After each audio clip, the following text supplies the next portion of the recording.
Mesdames, Messieurs les membres du jury, chers collègues, chers amis, bonjour. Et merci pour votre présence aujourd'hui pour cette aide à la conclusion dans les blocs opératoires. Alors, cette thèse, elle a été soutenue en co-direction au GESCOP, à Grenoble et au Centre de génie industriel à l'IMT de Naldi, sous la direction de Francis Sanelli, Maria Di Mascolo et Léa Martinez. On a eu la chance d'être financé par la région Occitanie et par le groupe Vivato Santé. Et tout au long de ces 3 ans de thèse, on a pu également travailler en partenariat avec 3 établissements hospitaliers, le centre hospitalier d'Ali, le centre hospitalier intercommunal de Créteil et l'hôpital privé de la Baie du groupe Vivato Santé. Alors aujourd'hui, je vous propose une présentation en 4 temps. Pour commencer, on va revenir sur le titre un peu long de cette thèse pour une partie introductive. Ensuite, je vous présenterai nos questions de recherche et les propositions de solutions que l'on a souhaité apporter. En troisième partie, on discutera des méthodologies que l'on a proposées et des résultats que l'on a pu obtenir. Et puis enfin, je finirai avec une conclusion et des perspectives sur le court, moyen et long terme. Alors, revenons sur ce titre pour essayer d'en quelques éléments de compréhension sur le pourquoi, quoi et comment de notre recherche. Donc, tout d'abord, on va commencer par discuter du bloc opératoire, de son programme et des incertitudes qui vont le perturber. Pourquoi est-ce qu'on travaille sur ce problème-là? Ensuite, je vous expliquerai ce que l'on fait par analyse prospective et rétrospective. Et je disais juste donc qu'on terminera sur une définition ou une proposition de définition de jumeaux numériques dans le cadre de notre recherche. Donc, commençons par le fonctionnement du bloc opératoire. Alors, il est important de garder en tête que la performance et la rentabilité d'un hôpital, elle va dépendre fortement de la performance et de la rentabilité de son bloc opératoire. Parce que par exemple, si on fait l'hypothèse qu'une heure de bloc opératoire, ça coûte 2000 euros, si on prend un petit bloc opératoire de 5 salles qui tourne 8 heures par jour chacune, en fin de journée, ça fait 80 000 euros. Et donc, le bloc, c'est à la fois une source de revenus et de dépenses qui est très importante pour l'hôpital, d'où la nécessité de sa rentabilité. Mais cette rentabilité, elle n'est pas triviale, parce que le bloc, c'est un environnement complexe. Alors, c'est complexe de par ses processus internes et de par ses interactions avec les services externes. Donc, on va commencer par les processus internes. Ici, à gauche, vous avez une vue fonctionnelle du parcours patient au bloc opératoire. Et ici, à droite, on a une vue architecturale. Donc, c'est un plan d'un bloc opératoire, une partie d'un plan d'un bloc opératoire avec lequel on a travaillé. Donc, ce que je vous propose, j'aimerais profiter de cette occasion pour vous rappeler que un bloc opératoire, c'est pas seulement la salle dans laquelle on réalise une chirurgie. Le bloc opératoire, c'est des vestiaires, des salles de pause, des bureaux, mais c'est aussi des sas de transfert entre l'extérieur et l'intérieur du bloc, des sas d'attente, la SSPI, qui est la salle de surveillance post-interventionnelle, c'est la salle dans laquelle vous vous réveillez en sortant de chirurgie, et puis, c'est aussi les salles opératoires dans lesquelles on va réaliser les chirurgies. Donc, je vous propose de vous donner un exemple de parcours patient, un exemple simple, sachant que ça peut changer d'un hôpital à un autre et des caractéristiques, en fonction également des caractéristiques d'un patient. Donc, dans un premier temps, on a un patient que l'on cherche à opérer, qui va arriver dans le sas de transfert du bloc opératoire. Et dans ce sas de transfert, il va être reçu par un aide-soignant qui va vérifier son identité et la complétude de son dossier. Une fois que c'est fait, l'aide-soignant va l'amener dans le sas d'attente où le patient sera reçu par l'équipe paramédicale qui va de nouveau vérifier son identité et la complétude de son dossier avant de finalement l'emmener dans la salle de bloc. Là, on aura une succession d'étapes qui vont être l'installation du patient, son anesthésie, la procédure chirurgicale et finalement le pansement. Pour l'anesthésie, on aura besoin d'un anesthésiste et pour la procédure chirurgicale, on aura également besoin d'un chirurgien ou d'une chirurgienne. Une fois que le pansement est réalisé, l'équipe paramédicale va de nouveau déplacer le patient et l'emmener en SSPI où il sera pris en charge par les infirmiers de la SSPI qui l'y garderont jusqu'à ce qu'il soit suffisamment stable pour pouvoir retourner dans son service. Donc ça, c'est un exemple simple de parcours patient. Et même s'il est simple, on a eu une multitude de ressources humaines et une multitude de ressources matérielles. On aurait pu avoir d'autres variantes de ce parcours en fonction du type d'admission du patient, s'il est hospitalisé, c'est-à-dire s'il passe au moins une nuit à l'hôpital, ou s'il était en ambulatoire, donc s'il passait juste la journée, et également en fonction du niveau d'urgence. Donc ça peut aller du programmé, où on a un patient qui est programmé, qui est au programme depuis des semaines, voire des mois, à des urgences vitales à prendre tout de suite, c'est-à-dire le patient arrive dans la journée et il est pris en charge dans cette même journée. Et entre les deux, on peut avoir des semi-urgences ou des urgences qui sont différées, différables, comme par exemple un coup de cassé, le patient arrive, mais on peut attendre un petit peu avant de le prendre en charge. Si on prend un peu de hauteur, ben, on se rend facilement compte que ce parcours patient, ben, il n'est pas limité au bloc opératoire. Le patient, il a des étapes avant et des étapes après. Et pour que ce parcours patient soit réalisé correctement, eh bien, le bloc opératoire va s'appuyer sur des services externes, qu'ils soient donc des services externes dans l'hôpital, qu'ils soient non cliniques ou qu'ils soient cliniques, ainsi que sur des services à l'extérieur de l'hôpital. Et donc, forcément, bah, tout ce qui va impacter le bloc opératoire pourra potentiellement impacter ces services externes, et ce qui impactera ces services externes pourra potentiellement impacter le bloc opératoire.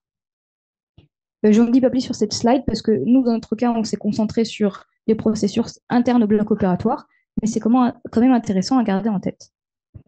Donc ça, c'était pour le fonctionnement du bloc en lui-même. Maintenant, on va passer au programme opératoire. Donc le programme opératoire, c'est ce par quoi et autour de quoi va s'organiser l'activité au bloc. Donc ici, vous avez un exemple de programme opératoire fictif. Donc, tous les noms sont anonymisés. Et c'est un programme qui est digitalisé, qui est donc dans un logiciel de bloc opératoire. Et en fait, généralement, dans tous les logiciels de bloc, on retrouvera quelque chose qui ressemble à ça. Alors, si on le décortique un peu, ici, on a la date. Chaque colonne correspond à une salle. Et en ordonnée, on va avoir le déroulement des heures. Donc, si chaque colonne correspond à une salle, chacun des petits rectangles que l'on va trouver dans les salles correspond à une intervention. Et la hauteur de chacun de ces rectangles est proportionnelle à la durée de l'intervention, ou en tout cas la durée prévisionnelle. Autre petite info intéressante, dans une salle, on va avoir une ou plusieurs vacations. Une vacation étant une durée dédiée durant laquelle on a suffisamment de ressources pour ouvrir la salle et réaliser des chirurgies. Et dans ces vacations, on va avoir un ou plusieurs chirurgiens et dans une salle, on peut avoir une ou plusieurs vacations de une ou plusieurs spécialités. J'en arrive maintenant à comment est-ce qu'on fait pour construire puis pour exécuter ce programme opératoire. Alors, nous, en génie industriel, on va parler d'étapes de planification, d'ordonnancement, de pilotage. À l'hôpital, ce n'est pas forcément ces termes-là qu'on utilise. On va parler de planification au début, mais ce n'est pas exactement ce que nous, on entend par ce terme-là. Donc, la planification, c'est une étape de 6 à 12 mois qui consiste à distribuer entre les différents chirurgiens, groupes de chirurgiens et spécialités, les vacations du bloc opératoire. Donc, par exemple, on va dire chaque lundi, en salle 1, de 8h à 18h, j'ai mon chirurgien A qui réalise une vacation d'orthopédie. Ensuite, on va avoir l'étape de programmation. Cette étape de programmation, elle consiste à, programmer les patients au programme, c'est-à-dire les rajouter dans le programme au fur et à mesure qu'ils vont réaliser leur consultation.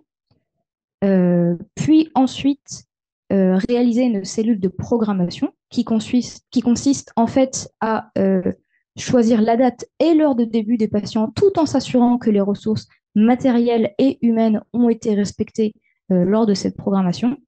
Et puis enfin, entre cette cellule de programmation, qui est une réunion entre les différentes parties prenantes du bloc opératoire, et le jour même de l'exécution du programme, on va potentiellement rajouter du programmé, si on se rend compte que les salles sont trop vides, ou rajouter des semi-urgences qu'on n'a pas pu programmer dès leurs arrivées. Une fois que la programmation est terminée, on va passer à la régulation, qui est en fait le pilotage de l'activité au quotidien. Donc, j'ai décalé notre premier programme sur la gauche. Donc, en fait, ce que vous voyez ici, c'est un programme prévisionnel. c'est ce avec quoi on commence le début de journée. Donc, c'est pertinemment que ce n'est pas le programme qu'on aura en fin de journée parce que, au cours de la régulation, l'activité du bloc opératoire, elle va être perturbée par notamment des incertitudes. Alors, prenons un exemple concret. Voici un exemple de déroulement possible du programme prévisionnel en salle 1. Donc, on a nos interventions 1 à 4 qui ont été réalisées, pas forcément avec les mêmes durées. Notre intervention 16 également qui a été réalisée et qui a été un peu plus longue que prévu. Et puis, le rajout d'une urgence numéro 19 et l'annulation du cas du rajout programmé numéro 17. En salle 2, on a un débordement de vacations ici. Et en salle 3 et 4, on a des creux dans les vacations. Donc ici, on a un creux en début de matinée, un démarrage tardif, une fin précoce et un temps intervacation. Donc tous ces dysfonctionnements, généralement, ils vont être issus d'un manque au niveau de la planification, de la programmation ou de la régulation. Donc ça, c'était pour le bloc, son programme. Maintenant, je vous propose de discuter plus précisément des incertitudes, des perturbations aléatoires qui viennent altérer le déroulement du programme. Donc, au bloc opératoire, on va retrouver deux types d'incertitudes. La variabilité des durées, c'est-à-dire que quand un patient rentre en salle, on n'est pas sûr de l'heure à laquelle il va sortir, même si on a une petite idée, on ne sait pas à 100% à quelle heure ça va être. Et on a des événements imprévus. Alors, ces événements imprévus, ça peut être des arrivées d'urgence, mais ça peut aussi être des patients qui sont annulés pour raisons médicales ou pour raisons organisationnelles. Cette variabilité des durées, elle implique qu'on va avoir besoin d'un programme opératoire robuste pour pouvoir rester performant au cours de la journée. Alors, si on fait une petite illustration, ici, je vous ai représenté un diagramme avec le temps et la performance. La barre verte correspond à l'intervalle de performance pour un indicateur que l'on étudierait. Et ici, on a plein de petits éléments imprévus qui représentent la variabilité des durées. On peut imaginer un système avec une faible robustesse qui va dévier ici et là de notre intervalle de performance et un système avec une plus forte robustesse qui, bien que la performance ne reste pas constante, va rester dans cet intervalle.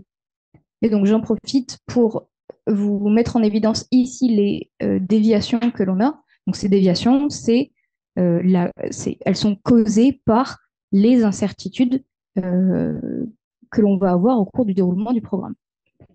Et puis enfin, on va avoir, puisqu'on a des événements imprévus, pour pouvoir maintenir la performance, on va avoir besoin d'avoir un programme opératoire résilient. Alors, qu'est-ce que ça veut dire? On va avoir par exemple un gros événement imprévu tel que l'arrivée d'un patient en urgence, et on va également devoir rester dans cet intervalle de performance.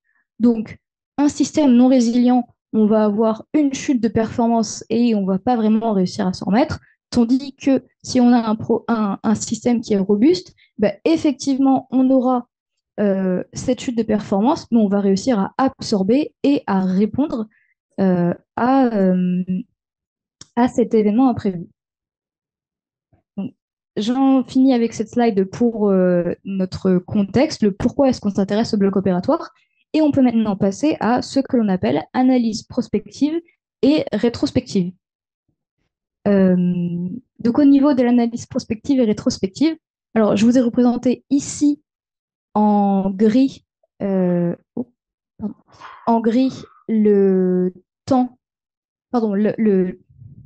le processus qui est en lien avec le terrain. Donc, on a notre cellule de programmation à une semaine, la programmation des rajouts tout au long de la semaine et la régulation le jour J.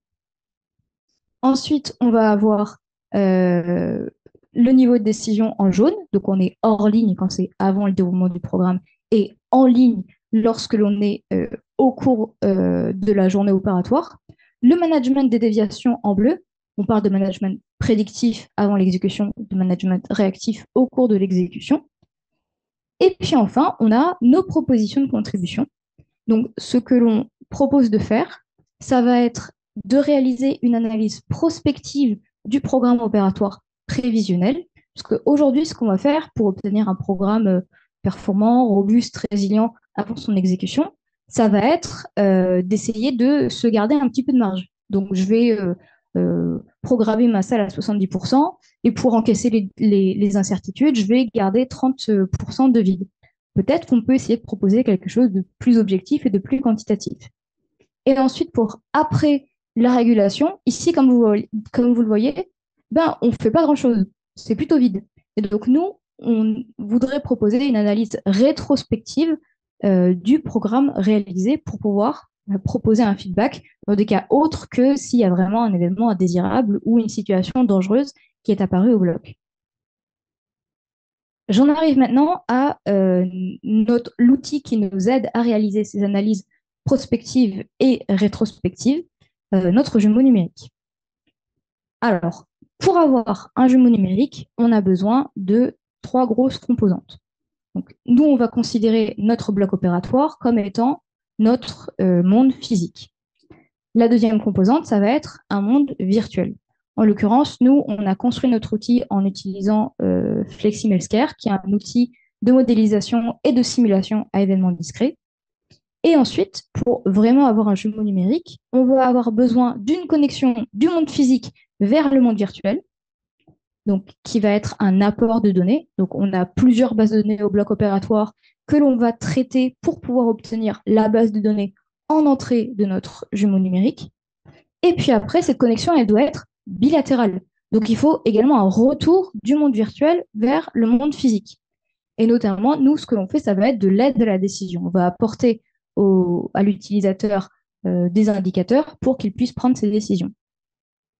Alors, un point important à noter, c'est que nous, on va parler de jumeaux numériques hors ligne. Parce que pour l'analyse que l'on souhaite réaliser, on n'a pas besoin de récupérer des données en temps réel. En revanche, on a besoin de récupérer des données de manière périodique, c'est-à-dire quotidienne. Si on veut réaliser notre analyse rétrospective, c'est chaque veille de programme, on doit extraire des données. Et c'est en fait ce besoin d'apport de données de manière périodique qui va différencier notre jumeau numérique d'un modèle de simulation traditionnel.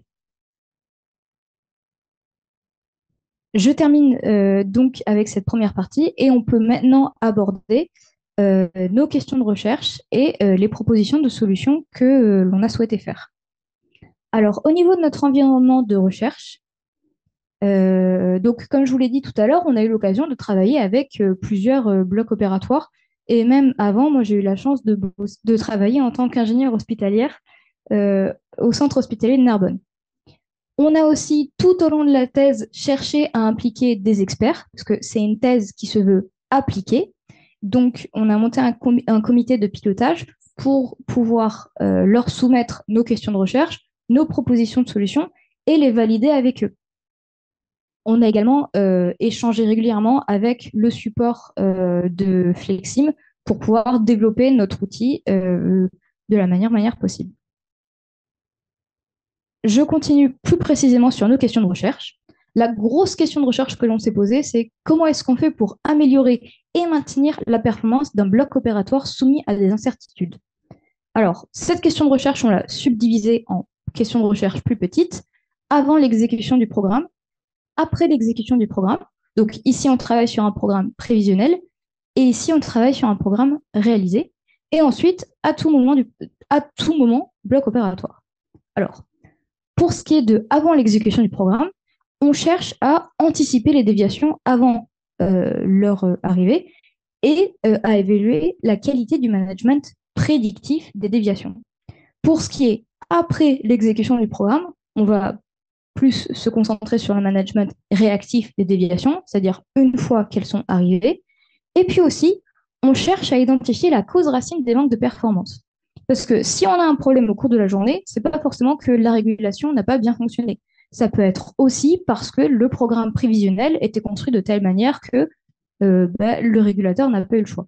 Donc l'idée, c'est de réussir à identifier quels manques de performance viennent du pilotage de l'activité et lesquels viennent de la construction du programme, donc planification et programmation.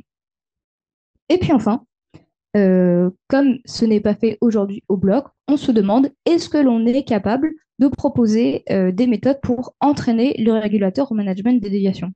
Parce que comment c'est fait aujourd'hui, Eh bien, ce n'est pas fait. Les régulateurs, c'est des infirmiers qui sont au bloc depuis souvent des années, peut-être une dizaine d'années, qui ont pris le rôle de régulateur et les décisions qu'ils vont prendre, elles vont être très dépendantes de leur expérience, leur expertise, voire même leur personnalité.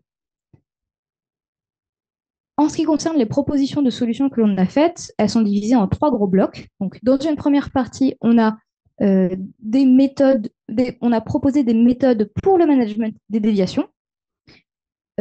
Ensuite, on a une grosse partie plus technique sur le développement d'un jumeau numérique pour le bloc opératoire.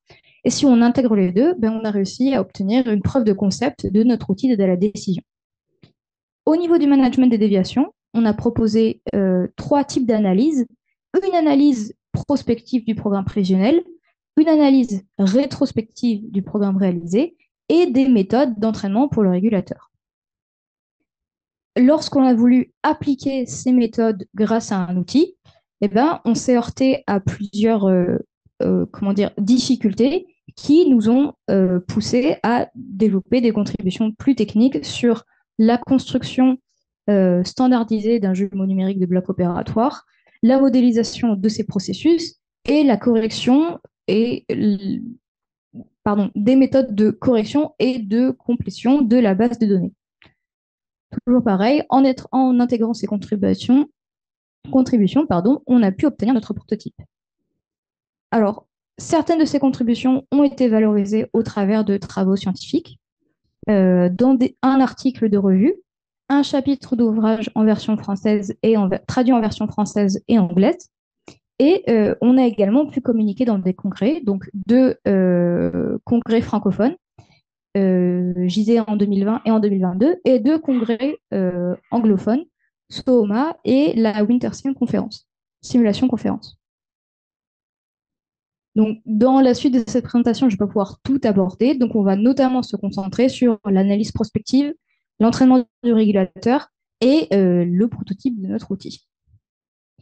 Donc, c'est des questions de recherche qui ont un champ très large, des propositions de solutions qui ont également un champ très large. Donc, ce qu'on propose, c'est de cibler le périmètre de notre étude en fonction des incertitudes, des critères de performance et des décisions que l'on étudie. Donc, au niveau des incertitudes, selon ce que l'on propose de faire, c'est de se concentrer sur les arrivées d'urgence et la durée des activités. Donc, une incertitude en fonction de la variabilité des durées et une autre sur des événements imprévus. Des critères de performance à trois niveaux, patient, agent et institution, donc pour essayer de prendre plusieurs parties prenantes en compte. Au niveau des patients, on va étudier le temps moyen d'attente du patient en bloc opératoire. Pour les agents, le pourcentage de leurs heures supplémentaires. Et pour l'institution, l'utilisation de leurs vacations. Pour les décisions, on a décidé de se concentrer sur un seul type de décision, la programmation des urgences. Et j'en arrive maintenant au cœur de cette présentation, les méthodologies proposées et les résultats obtenus. Et j'en profite aussi, je suis désolée, je n'ai pas de chronomètre, donc je suis un peu à l'aveugle depuis tout à l'heure. J'aimerais juste... 24. Ok, super, merci. Donc, en ce qui concerne ces méthodologies proposées et nos résultats obtenus, je vous propose de diviser cette partie en 4 pans encore. Donc, dans un premier temps, on va discuter de la modélisation et de l'architecture de notre jumeau numérique. Ensuite, on abordera brièvement les expériences que l'on peut réaliser dans ce prototype. Et puis ensuite, je vous propose un modèle conceptuel avec une démonstration pratique des méthodes d'entraînement du régulateur sur le programme prévisionnel. Alors, avant de rentrer sous le capot et de vous montrer à quoi peut correspondre l'architecture de notre jumeau numérique, je vous propose une petite vidéo un peu plus concrète. Alors, je la lance. Ici, sur la gauche, vous allez avoir la vue 3D de notre modèle. Donc, il faut vous dire que ça, c'est ce que potentiellement un utilisateur, notre régulateur, pourra avoir accès à. Donc ici, j'ai bien ma vue 3D avec, là, j'ai une salle de bloc. Là, j'ai une salle de bloc pleine avec un patient et des agents. Et en fait, je vais voir mes ressources humaines, ressources matérielles et mes patients interagir entre eux tout au long du déroulement du programme opératoire. Ici, j'ai une horloge qui correspond à l'heure simulée dans mon jumeau numérique. Et comme vous voyez, bah, elle va plus vite que notre temps à nous. Donc, dans notre modèle, on peut travailler en accéléré, en temps réel ou en ralenti. Ensuite, on va avoir nos KPI. Donc, il y a ceux dont je vous ai parlé tout à l'heure, le temps d'attente moyen du patient, le pourcentage de débordement du staff et l'utilisation des vacations, mais il y en a d'autres. Comme ça, si l'utilisateur il veut aller plus loin dans l'analyse des KPI, c'est possible. Ça apporte un peu plus de souplesse aussi. Et puis enfin, ici, on a notre programme simulé, ou en tout cas une représentation plus visuelle du programme simulé. Donc en fait, c'est un diagramme de Gantt. Chaque ligne correspond à une salle opératoire et chaque couleur ici correspond à un état de la salle opératoire. Donc par exemple, on va y retrouver les temps d'attente, si le patient il attend pour un chirurgien ou pour un anesthésiste, tous les temps de l'intervention dans la salle opératoire que je vous ai cité tout à l'heure, par exemple l'anesthésie du patient. Et puis, on va aussi pouvoir savoir si la salle est fermée ou si elle est ouverte et vide. Donc ça, c'était pour notre petit exemple concret. Maintenant, en ce qui concerne l'architecture en elle-même du jumeau numérique. Alors, on va commencer par les données d'entrée. Les données d'entrée, elles vont décrire le programme prévisionnel et le programme réalisé. Alors, comment? Notamment via la description de chacune des interventions, via leur durée et leurs attributs, et l'emploi du temps des salles. Quand est-ce qu'elles ouvrent, quand est-ce qu'elles ferment. Et on a ces informations pour le prévisionnel et pour le réalisé. Au niveau des données de sortie, on va retrouver un tableau de bord. Là, je vous ai donné l'exemple de celui qu'on a trouvé dans la vidéo, mais c'est possible d'en faire d'autres et de les concevoir d'une autre manière. Au niveau de l'outil de modélisation et de simulation, comme je vous l'ai dit, on a utilisé FlexiMelsker. Ça nous a permis de construire des ressources matérielles, des ressources humaines et les processus pour articuler leurs interactions. Donc, au niveau des processus, on a des processus opérationnels, décisionnels et de support. J'en viens maintenant à une partie peut-être un peu plus compliquée, les paramètres de configuration. Donc, je ne vais pas tous vous les présenter, juste ceux qui me semblent les plus intéressants. Le premier, ça va être le choix du programme initial. Donc, un utilisateur, il peut facilement dire, je souhaite travailler sur un programme prévisionnel ou sur un programme réalisé. Ensuite, on va avoir l'incertitude des durées.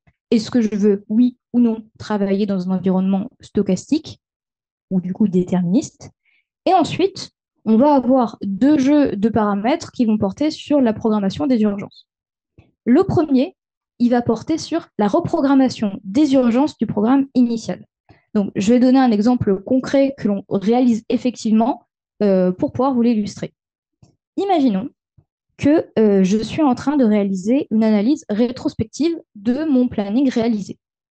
Dans ce planning rétrospectif, j'ai des cas programmés et j'ai des urgences qui sont arrivées le jour même et que j'ai décidé de placer dans certaines salles. Donc, ça veut dire que pour chaque urgence, je sais déjà où est-ce qu'elles ont été. Mais potentiellement, ce n'était pas la meilleure solution, ou j'ai envie de tester d'autres solutions de programmation de ces urgences. Et donc, grâce à ce jeu-là de paramètres, c'est ce que je vais pouvoir faire. Ensuite, le dernier paramètre de configuration, ça va être celui sur les arrivées imprévues et les programmations d'urgence supplémentaires. Donc là, encore une fois, un autre exemple concret que l'on va nous réaliser. Imaginons que je réalise l'analyse prospective d'un programme prévisionnel. Dedans, je vais quoi? Je vais avoir des interventions programmées et des semi-urgences. Je sais déjà dans quelle salle je vais les mettre. Mais je ne sais pas si mon programme il va être résilient. Est-ce qu'il est capable d'absorber puis de répondre à des arrivées d'urgence supplémentaires? Donc, je simule mon programme prévisionnel en rajoutant des urgences supplémentaires et je teste différentes stratégies de programmation de ces urgences. Et tout ça, c'est possible grâce à ce jeu de paramètres-là. Donc, dans cet outil d'aide à la décision, dans ce jumeau numérique, on est capable de réaliser plusieurs expériences grâce aux paramètres que je viens de vous décrire, et il y en a 13 qui vont notamment nous intéresser. Donc, ce tableau, je vais discuter avec vous des objectifs de chacune des expériences qui vont être réalisés via la configuration des 4 paramètres dont on va parler pour un certain nombre de scénarios, pour un certain nombre de réplications. Donc, les expériences 1 à 5 vont nous permettre de réaliser notre analyse prospective. Puis les expériences 6 à 10, notre analyse rétrospective. Et enfin, on va avoir, pour les expériences 12 et 13, nos méthodes d'entraînement du régulateur. Alors, pour l'analyse prospective, en fait, ce qu'on va faire, c'est on va évaluer la synchronisation des ressources, c'est-à-dire la faisabilité du programme. Puis, on va évaluer la performance de l'organisation et sa robustesse, ainsi que sa résilience. Une fois que ça c'est fait, on va simuler l'exécution de notre programme prévisionnel dans le jumeau numérique, dans un environnement stochastique, avec de la variabilité sur les durées et les arrivées d'urgence. Donc ça, c'est pour notre analyse prospective. Pour ce qui est de l'analyse rétrospective, ça va être en 3 étapes. L'évaluation de la performance, l'évaluation d'autres stratégies décisionnelles, c'est l'exemple que je vous ai donné tout à l'heure quand on discutait des paramètres, et l'identification de la cause racine des manques de performance. Et puis enfin, les 2 dernières expériences qui nous semblent intéressantes dans cet outil, c'est l'entraînement sur le prévisionnel et l'entraînement sur le réalisé. Donc, je vous affiche maintenant les valeurs des paramètres. On ne va pas rentrer dans les détails et les discuter. Ce qui me semble intéressant cependant, c'est juste de vous expliquer pourquoi est-ce qu'on a 60 scénarios possibles lorsque l'on reprogramme ou programme des urgences. Eh bien, en fait, c'est parce qu'on a un certain nombre d'options pour les heures d'arrivée d'urgence, pour le nombre de cas en urgence et pour le nombre de stratégies de programmation qu'on va tester. Et en fin de compte, ça nous donne 60. Et au niveau des réplications, on a utilisé une méthode graphique pour avoir une idée de combien de réplications étaient nécessaires pour obtenir des résultats représentatifs du scénario. Donc, dans la suite de cette présentation, en fait, dans la fin de cette 3e partie, je vous propose de se concentrer sur l'entraînement du régulateur sur le programme prévisionnel. Alors, dans un premier temps, on va discuter du modèle conceptuel et après, je vous ferai une démonstration pratique. Donc, pour l'entraînement du régulateur sur programme prévisionnel, ce qu'il faut se dire, c'est que j'ai mon régulateur qui va prendre l'outil et qui va donc l'utiliser lui-même. Dans un premier temps, on va prendre un programme prévisionnel et on va le simuler jusqu'à l'arrivée initiale d'une urgence. Donc ici, j'ai mon programme prévisionnel qui est calculé à la moyenne ou à la médiane. Ça, c'est ce qu'on fait aujourd'hui en vrai dans les blocs opératoires. Ce programme-là, je l'utilise comme programme prévisionnel et je vais ensuite le simuler dans mon jumeau numérique en prenant en compte la variabilité des durées et les potentiels arrivées d'urgence. Alors, comment est-ce que je fais maintenant pour simuler ces incertitudes? Au niveau de la variabilité des durées, je vais extraire de ma base de données la distribution des durées historiques de chaque intervention. Et en fait, à chaque fois qu'il faudra calculer une durée, je vais extraire aléatoirement une valeur de ces distributions. En ce qui concerne la modélisation des arrivées d'urgence, je vais créer une sous-base de données à partir de ma base de données initiale qui va contenir toutes les urgences historiques, donc les urgences qui ont déjà été réalisées. Et puis, grâce à nos paramètres de simulation, je vais pouvoir avoir l'heure des arrivées d'urgence et le nombre d'arrivées d'urgence. Donc, si je combine tout ça, je peux effectivement simuler mon programme prévisionnel dans mon environnement stochastique. Alors, comment ça se passe? Voilà, j'extrais une première durée historique pour savoir combien de temps mon intervention 1 va durer. Et puis, je continue de simuler mes interventions jusqu'à l'arrivée d'une urgence. Donc là, je simule ma 2e intervention à 20% jusqu'à ce que, en fait, une urgence arrive à 11 heures. Dans ce cas-là, qu'est-ce qui se passe? Eh bien, mon modèle, il va automatiquement s'arrêter et ouvrir l'expérimenteur pour que je puisse tester les différentes stratégie de programmation et savoir laquelle je souhaite implémenter. Alors, je ne vais pas vous décrire, comment dire, ici c'est un exemple plutôt simple, donc je vais juste prendre 2 scénarios et 3 réplications. Donc, dans mon premier scénario, je décide de placer mon arrivée d'urgence juste après la fin de mon intervention numéro 2. Et dans mon deuxième scénario, je décide de placer mon arrivée d'urgence après mon intervention numéro 3. À savoir que quand on a déjà simulé de 8h à 11h, eh ben, les valeurs, les déviations qu'il y a eu ici, on les fixe, on les garde. Ce n'est pas la peine de mettre euh, d'autres événements stochastiques à ce moment-là. Donc de 8h à 11h, dans toutes les réplications, il se passe exactement la même chose. Bon, ok, donc j'ai lancé mes scénarios, j'ai lancé mes réplications. Donc, juste une réplication, c'est un exemple de simulation du programme avec une certaine suite de nombres aléatoires. Et ben, je peux maintenant calculer mes KPI. Donc, les KPI dont on a parlé tout à l'heure. L'attente du patient, le nombre d'heures supplémentaires, l'utilisation des salles.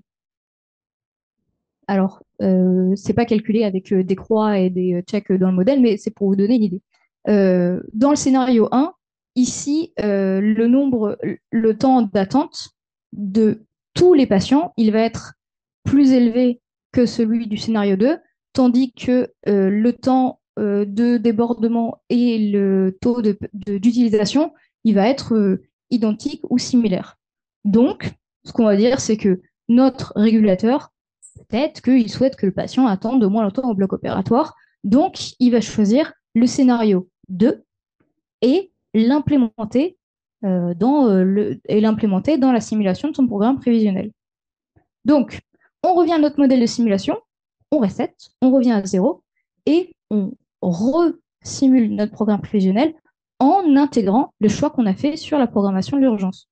Donc, je resimule mon intervention 1, la 2, qui cette fois est réalisée jusqu'à complétion, la 3, et finalement, je décide de placer l'intervention N en fin de programme, comme j'avais prévu dans mon scénario numéro 2.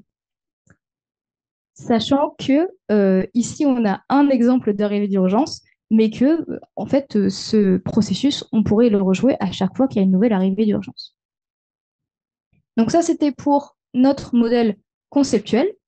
On peut maintenant passer à la démonstration pratique.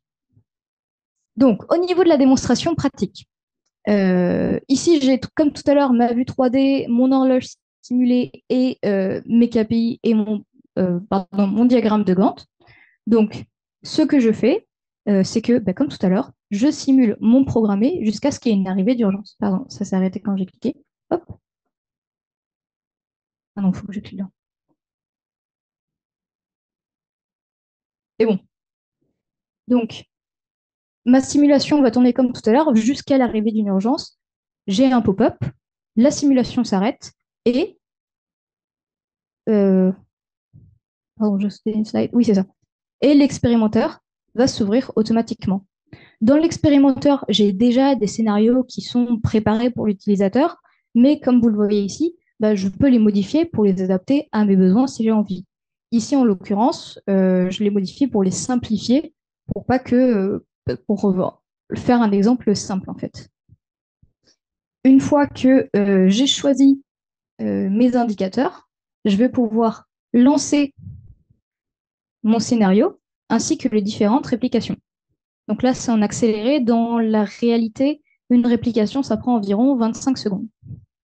Donc j'ai ici mes différents scénarios et en vert, j'avais là mes différentes réplications. Donc très bien, j'ai lancé mes scénarios, mes réplications. Je peux maintenant avoir accès à mes résultats. Alors, je vais avoir notamment en fait, la description statistique de chacun des KPI, des boxplots qui vont représenter la distribution de la valeur des indicateurs au cours des différentes réplications. Et puis, en fonction de ces indicateurs-là, je vais pouvoir choisir quel scénario est-ce que je souhaite implémenter. Donc ici, on voit que on est sur l'utilisation. L'utilisation est plus haute dans le scénario 1 que dans le scénario 2. Si je fais l'hypothèse que le régulateur qui utilise mon outil souhaite maximiser l'utilisation et pas d'autres indicateurs, bah, potentiellement, on peut dire qu'il va choisir le scénario 1. Donc, je choisis mon scénario 1, je l'implémente dans mon modèle de simulation. Donc, je sélectionne le scénario que je souhaite implémenter et je dis appliquer.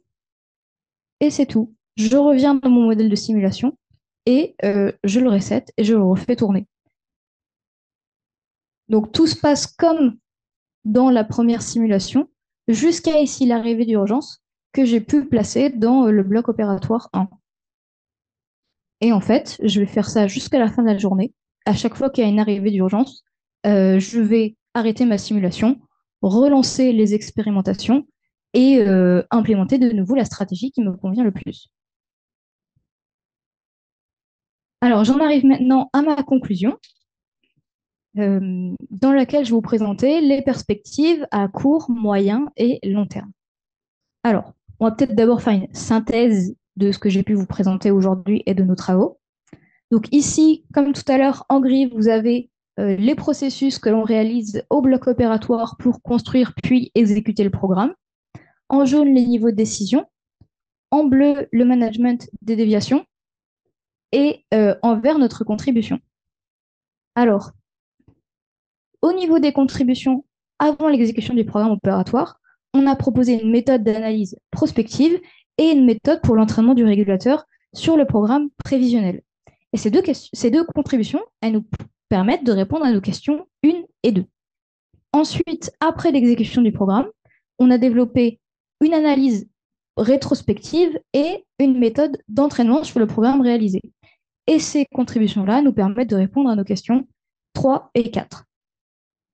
Et enfin, nos deux contributions sur l'entraînement répondent ensemble à notre question de recherche numéro 5.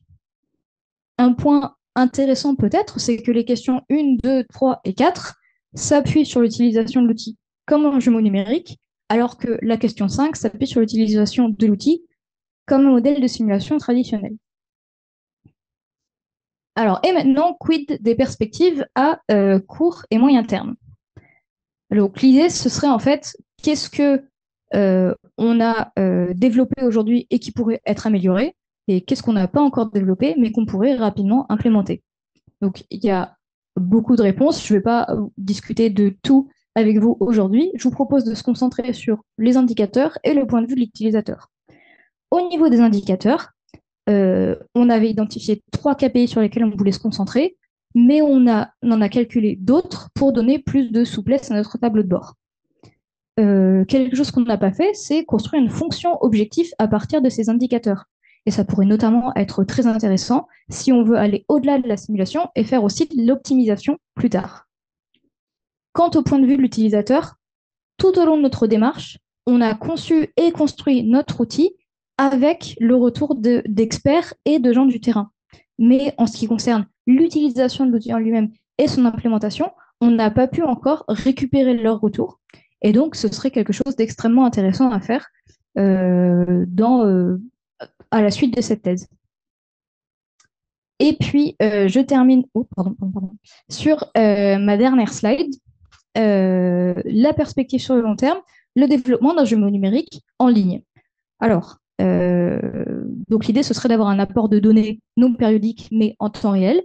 Il y a pas mal de raisons pour lesquelles on n'a pas fait. Et comme il me reste exactement 1 minute, je ne pourrai pas toutes les aborder, mais je vais quand même en discuter un petit peu avec vous. Alors déjà, une première chose qui est difficile, c'est que pour un jumeau numérique en ligne, il faut qu'on puisse se connecter en ligne à la base de données du bloc opératoire. Pas forcément facile parce qu'il y a des données sensibles. Il y a le nom et les prénoms du patient. Donc, il faut réussir à passer, à trouver une solution pour ça. Ensuite, quand bien même on pourrait se connecter à la base de données du bloc opératoire, elle n'est pas alimentée en temps réel. Notamment, nous, on a besoin des jalons du parcours patient. Ils sont notés par l'équipe paramédicale qui a autre chose à faire. Donc, ils vont le noter avant, après, jamais. Donc ça pose problème parce qu'on a besoin de ces informations. Et puis, même si ils mettaient effectivement ces informations, il y a d'autres informations dont on a besoin qui ne sont jamais notées. Par exemple, où se trouvent les anesthésistes, ou les chirurgiens, ou les patients à tout moment. Et donc là, il faudrait potentiellement mettre en place des systèmes de géolocalisation indoor. Mais là, pareil, ça peut poser problème. Est-ce qu'on va dire à tout le monde de mettre un bracelet et d'accepter d'être géolocalisé? Je ne sais pas. Peut-être qu'ils accepteraient pour un projet de recherche, peut-être pas.